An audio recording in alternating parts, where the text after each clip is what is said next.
Shalom, selamat datang kepada ibadah online Gereja Bethel Angel Sepenuh Lumajang untuk hari ini, Minggu tanggal 11 Juli 2021. Sebelum ibadah kita mulai, mari kita datang kepada Tuhan dengan doa terlebih dahulu.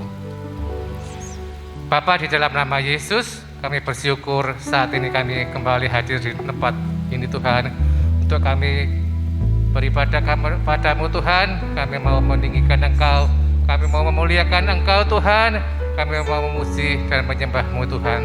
Dan kami akan kembali mendengarkan kebenaran firman-Mu ya Bapa. Mari Tuhan, Kau buatkan setiap kami yang mengikuti ibadah online ini ya Bapa. Kami percaya Engkau lah kekuatan kami, Engkau lah Tuhan kami, perisai kami, dan Engkau akan memberkati kami juga Tuhan. Kami akan mulai ibadah ini Tuhan, dari awal hingga akhirnya kami serahkan dalam tangan-Mu. Di dalam nama Tuhan Yesus Kristus kami telah berdoa dan mengucap syukur. Haleluya, amin.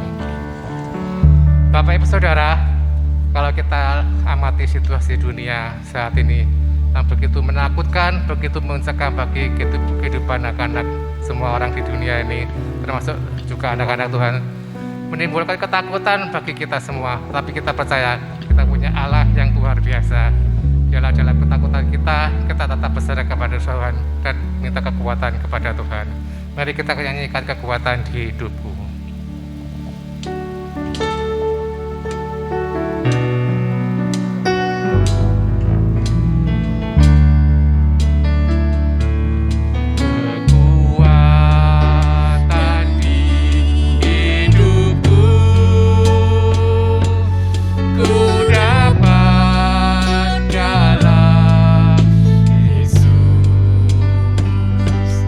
Dia tak pernah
Di tengah situasi yang begitu mencekam ini, kita hanya berharap kepada kuasa Tuhan. Sebab hanya Tuhan yang sanggup memulihkan kita. Hanya Tuhan yang sanggup menolong kita. Terpujilah nama Yesus. Tak terbatas kuasa-Mu Tuhan, Engkau yang sanggup memulihkan kami Tuhan. Haleluya.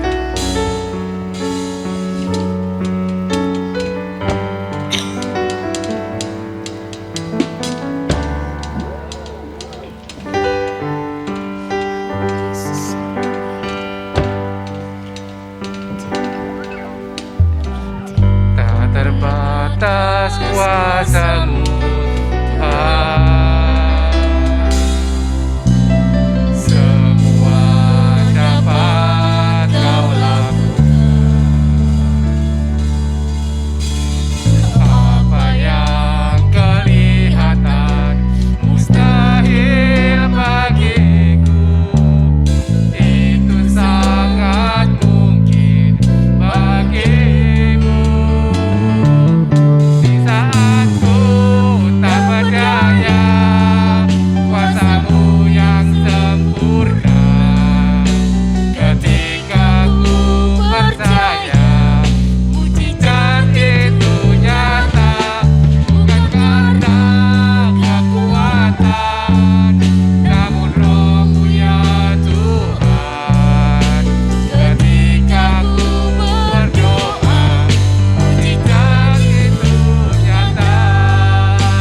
Kami percaya Tuhan, kuasa-Mu tak terbatas untuk hal-hal apapun dalam hidup kami ya Bapa.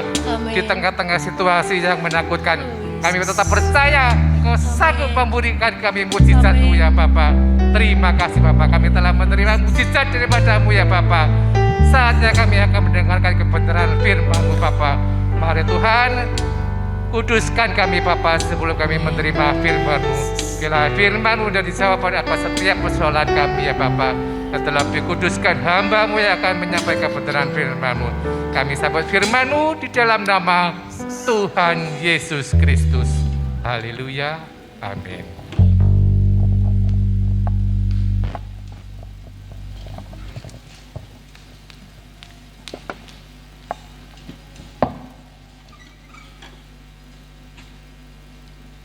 Shalom Bapak Ibu yang dikasihi Tuhan, baik yang ada di tempat ini ataupun yang ada di rumah.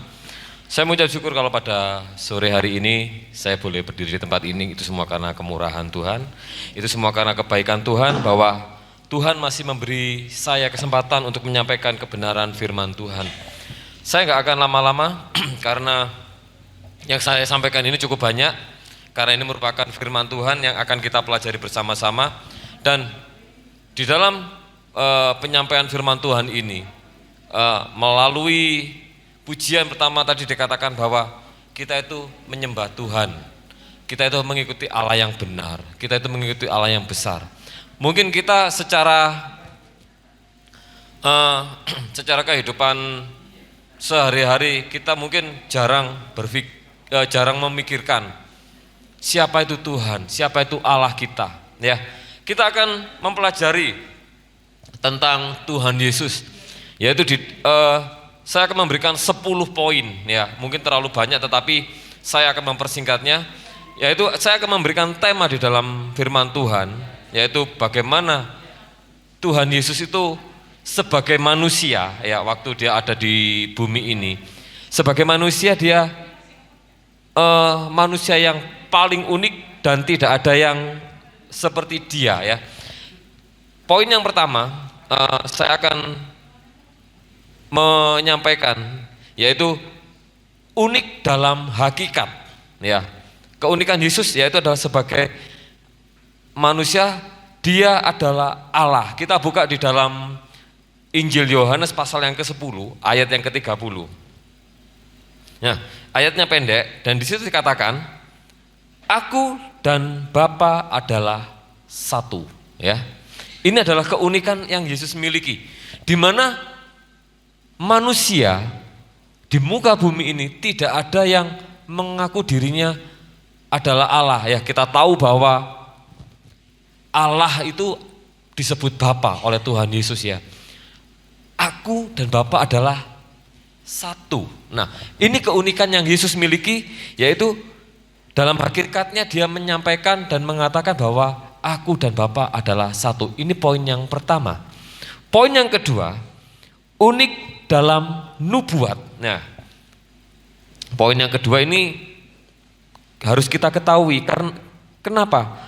Karena Yesus sebelum turun ke bumi, dia itu sudah dinubuatkan oleh para nabi. Dan setiap poin saya akan memberikan satu ayat, karena ini sesuai dengan kebenaran firman Tuhan, yaitu di dalam kitab Ulangan pasal 18 ayat yang ke-18. Saya akan membacakan, sebab seorang nabi akan kubangkitkan bagi mereka dari antara saudara mereka seperti engkau ini. Aku akan menaruh firmanku dalam mulutnya, dan ia akan mengatakan kepada mereka segala yang kuperintahkan kepadanya, ya. Ini adalah perkataan Musa. Musa menyampaikan nubuat tentang seorang nabi akan kubangkitkan di antara mereka, yaitu waktu itu Musa berbicara kepada bangsa Israel, seorang nabi. Dan Yesus pun mengatakan bahwa dirinya aku adalah utusan, aku adalah nabi, ya kan? Jelas itu. Nah, Musa sudah mengatakannya di dalam nubuatan, di dalam kitab Ulangan pasal 18 ayat 18. Firmanku, kata Tuhan, akan kutaruh di dalam mulutnya, ya kan? Nah, ini jelas bahwa Yesus adalah manusia yang dinubuatkan ribuan tahun. Ya, sebelum Yesus turun ke bumi sudah dinubuatkan. Juga bukan Musa. Di sana ada Yesaya, ada Mika, ada Daud juga menubuatkan tentang Mesias, tentang Yesus ya. Poin yang ketiga, unik di dalam misi.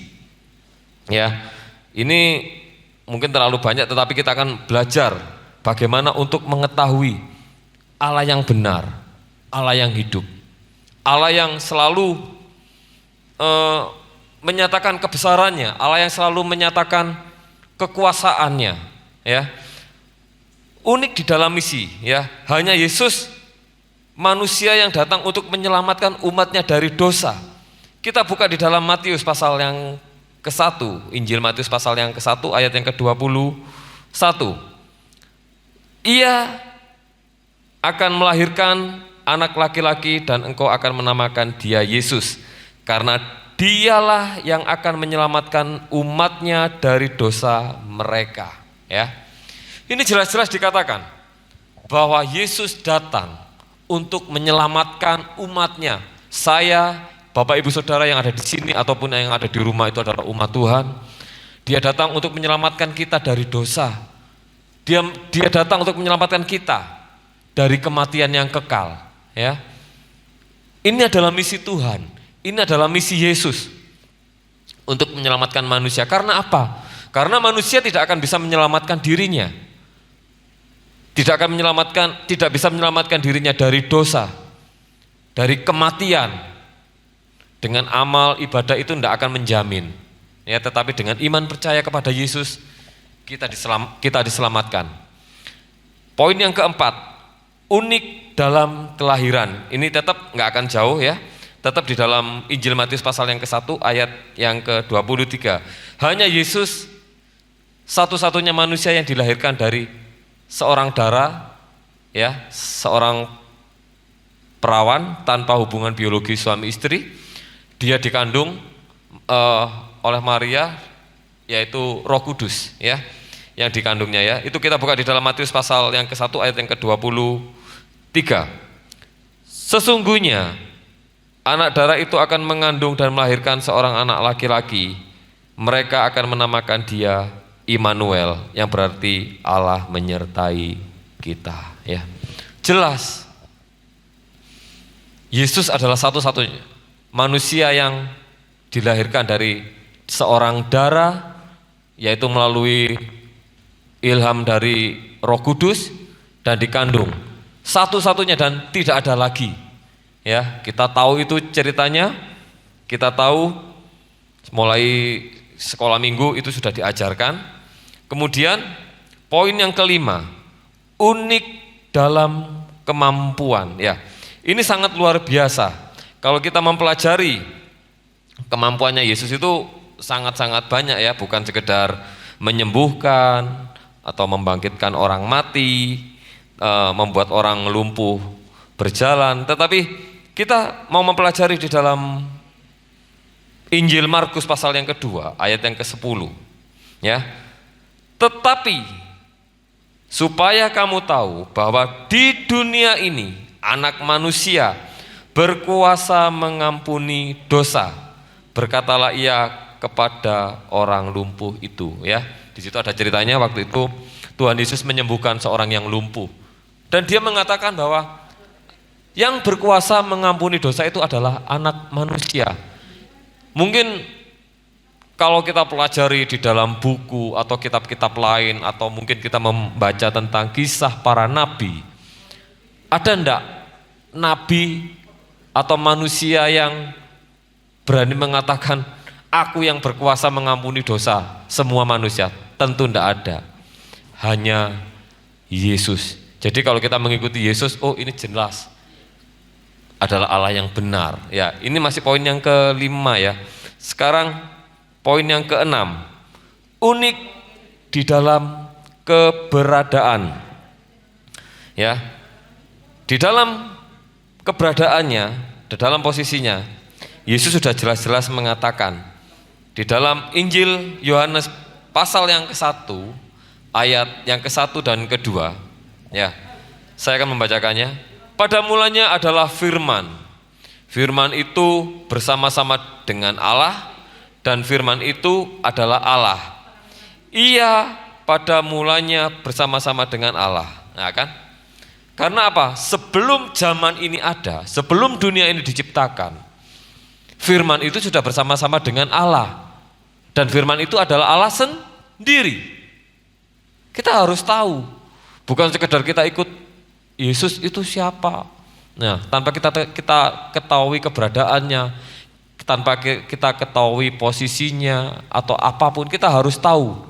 Ini adalah keberadaan Yesus. Dia ada sebelum zaman ini, dunia ini diciptakan. Karena firman itu bersama-sama dengan Allah dan firman itu adalah Allah sendiri. Itu adalah keberadaan Yesus. Poin yang ketujuh, unik dalam kedudukan ya.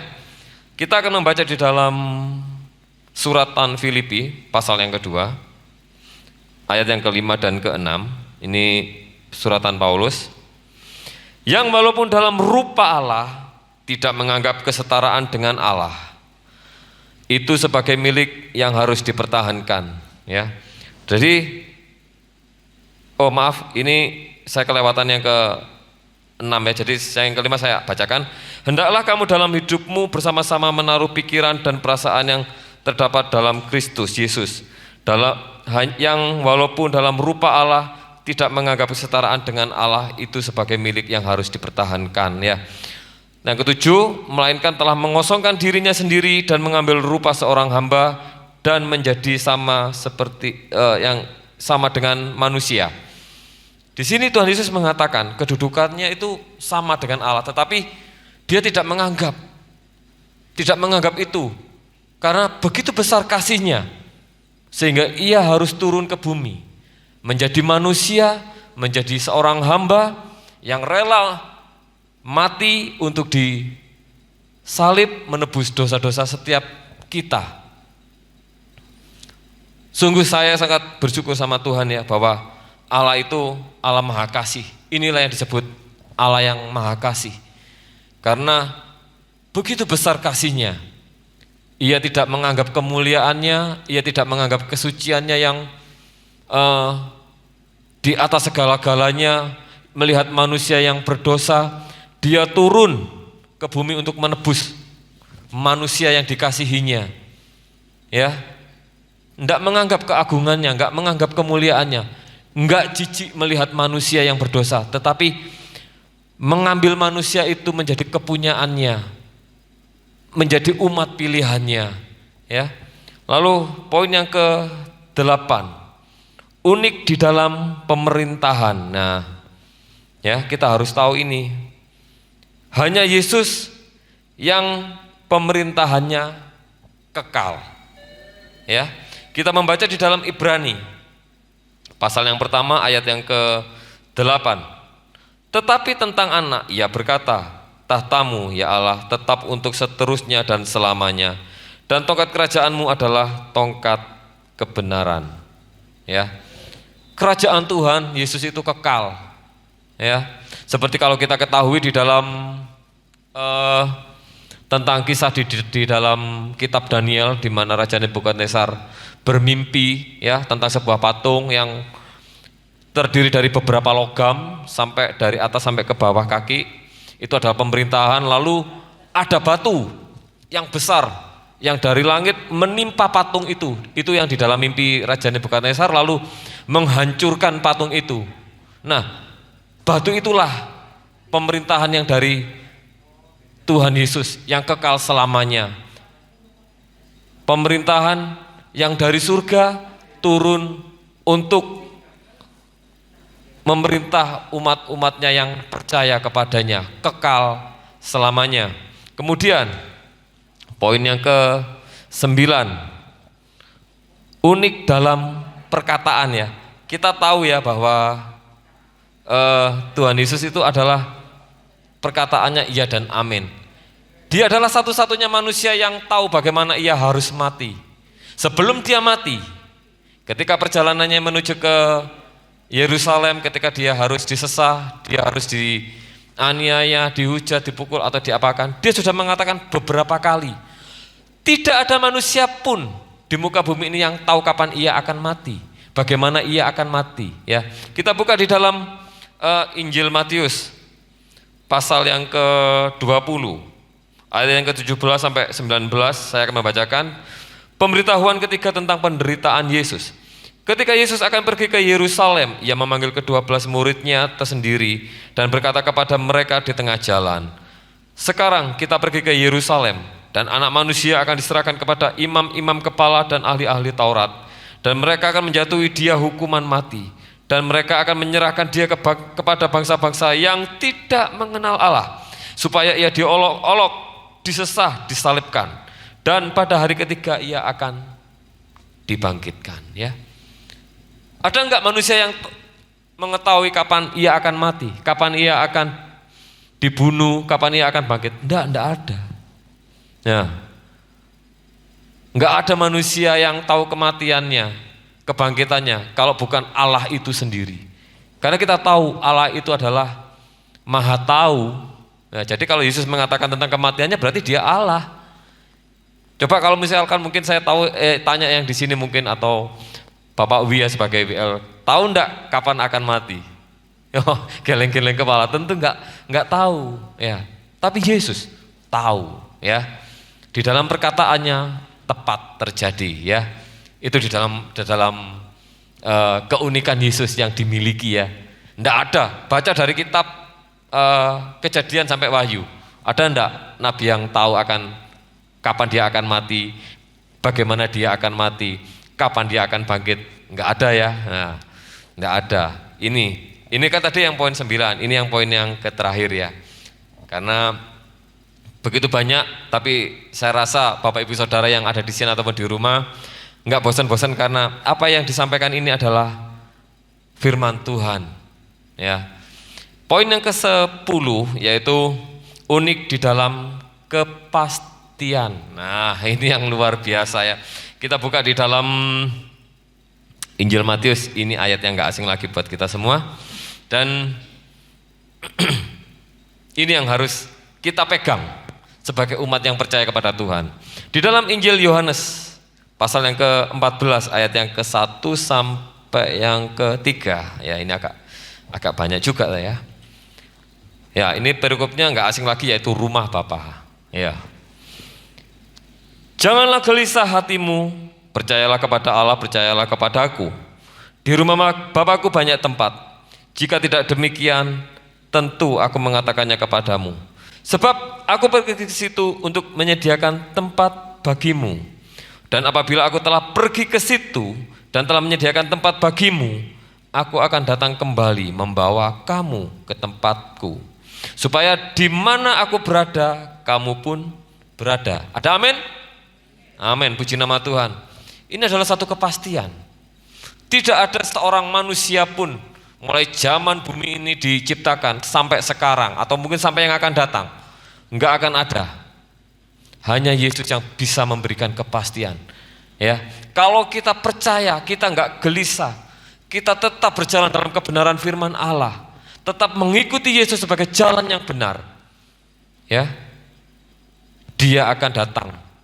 Karena saat ini Dia menyediakan tempat bagi kita yang percaya, kita yang hidup benar, kita yang hidup kudus, ya, kita yang setia, kita yang melakukan firman Tuhan.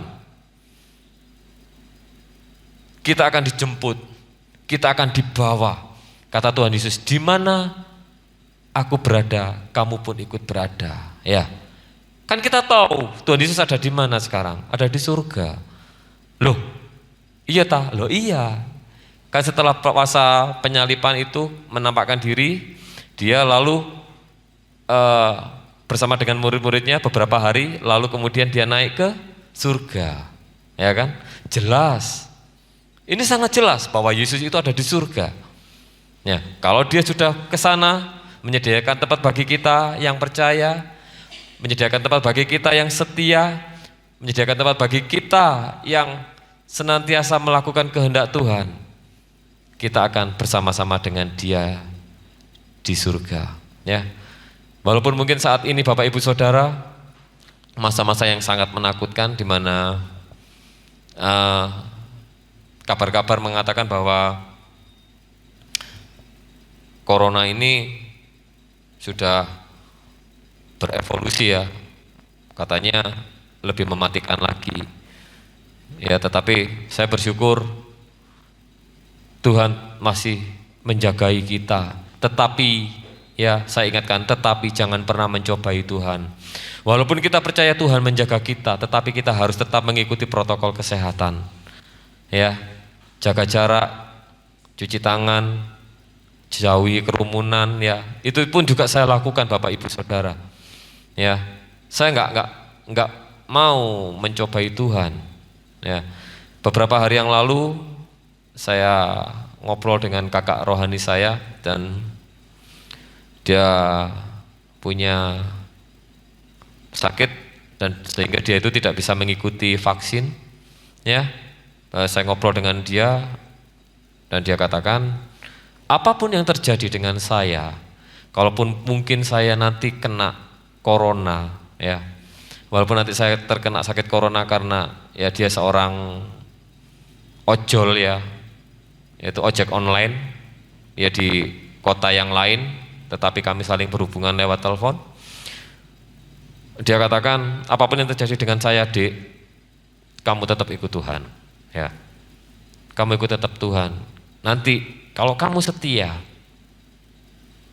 kita akan ketemu di surga. Walaupun kita saat ini tidak bertemu secara langsung, ya, kadang kita video call dengan beberapa teman, sharing tentang kerohanian. Dan dia katakan seperti itu, walaupun nanti saya ada apa-apa, saya terkena dengan terpapar karena saya punya sakit, saya akan tetap ikut Tuhan, setia kepada Tuhan. Itu yang membuat saya mengikut Tuhan lebih. Karena ada orang-orang yang di lain tempat yang mempunyai mungkin kekurangan tentang kondisinya sehingga tidak bisa vaksin. Orang seperti ini menaruh harapan kepada Tuhan. Walaupun dia tidak bisa terima vaksin itu karena kondisi badannya yang sakit bagian dalam, dia percaya bahwa Tuhan itu yang akan menjaga. Dia bersama dengan Tuhan. Ya benar, dia katakan itu. Walaupun hati saya waktu itu mau menangis, ya, saya anggap sebagai kakak saya juga. Dia katakan, tetap kamu ikut Tuhan.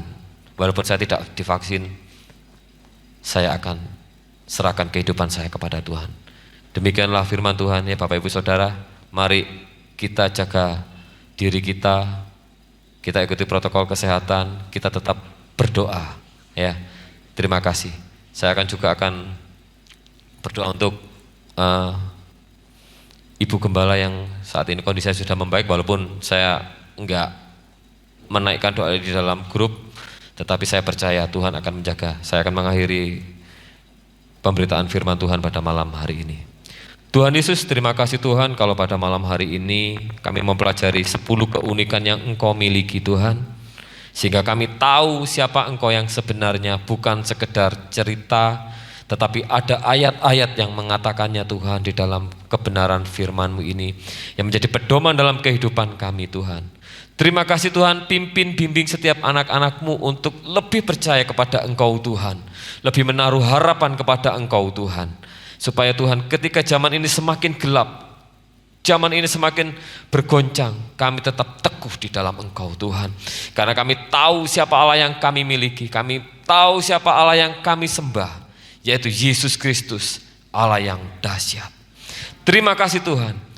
Terlebih Tuhan, kami berdoa untuk hamba-Mu Ibu Yudit yang mengalami pembengkakan jantung Tuhan.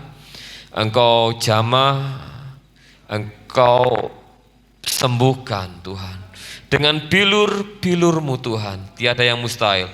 Mujizat itu nyata Tuhan. Sampai detik ini kami percaya Tuhan Kau beri yang terbaik bagi Ibu Gembala, Ibu rohani kami Tuhan, untuk menjadi pemimpin kami di tempat ini Tuhan, sebagai wakil-Mu Tuhan. Jamah jantungnya Tuhan yang mengalami pembengkakan, kami percaya bilur-Mu itu yang sudah menormalkan, menyehatkan kembali.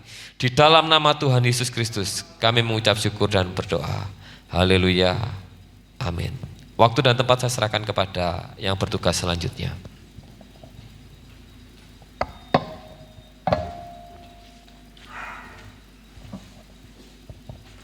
Puji Tuhan, saya percaya Bapak Ibu Saudara di rumah sudah diberkati oleh kebenaran firman Tuhan, Dan biarlah kita tetap meyakini bahwa kita mempunyai Allah yang unik, yang punya janji yang pasti untuk kita ikuti sepanjang umur hidup kita. Puji Tuhan, Bapak Ibu Saudara, mari kita bersama-sama berdoa bagi bangsa dan negara ini. Bapa Surgawi yang kami kasih dalam nama Yesus, Bapa, kami berdoa untuk kota kami di mana kami tinggal.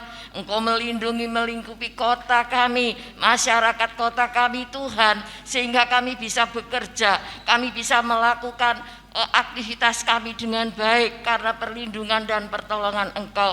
Pemerintahan yang ada Kau memberkati dengan kebijaksanaannya Tuhan, terlebih untuk program-program yang dicantumkannya. Engkau memberi kemudahan dan kelancaran. Bapa, kami berdoa untuk negeri ini, bangsa ini Tuhan, biarlah Engkau yang melawat, Engkau yang memberkati, Engkau yang memulihkan Indonesia, ekonomi, keamanan, kesehatan. Semua program pemerintah berjalan dengan baik Tuhan. Berkati Pak Jokowi beserta staf jajaran kepresidenan, ABRI, kepolisian, ketentaraan, semua pemimpin-pemimpin yang ada sampai ke RT RW. Berkati beliau dengan kesehatan, kekuatan, kesanggupan, hikmat takut akan Tuhan.